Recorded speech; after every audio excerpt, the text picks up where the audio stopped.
Nuk e di kush do ta gjej këtë mesazh, por duhet të lëvizësh më shpejt. Duhet t'i jap përshjetës një farë emergjence, nuk mund të presi puna nesër. Kot nuk thonë njerëzit tanë, punën sotme mos e li për nesër. Nëse do të shkruash një libër, mos prit 10 vjet për ta shkruar, jepi vetes 2 muaj për ta shkruar. Dhe bëj atë libër sikur o zot, nëse ti nuk e shkruan këtë libër për 2 muaj, bota do përmbyset. Ke ndërmend të mësosh një gjuhë të re. Mësoj që do mundojmë të gjej kohën 5 minuta këtu, 5 minuta aty, jepi vetes emergjencë. Çdo gjë që do të bësh në jetë, nëse jep vetë emergjencë dhe një farë mënyrë që duhet ta bësh shpejt sepse duhet bëhet tani, nuk keni për të arritur përpara, nuk keni për të zhvilluar, nuk keni për të rritur në karrierë, për të bërë më shumë para. Shpejt është moto e supermarketëve. Gjithë supermarketët që unë njoh janë të suksesshëm nëse ata jetën shpejt.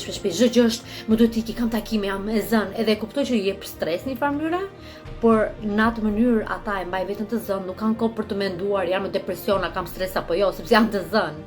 Kur ti nuk bën gjë, kur ti nuk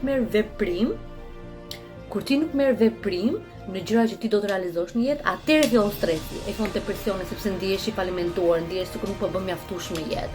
Po kur je i zënë, nuk e kot mendosh për hallet dhe për stres. Kështu që shpejt, jo avash.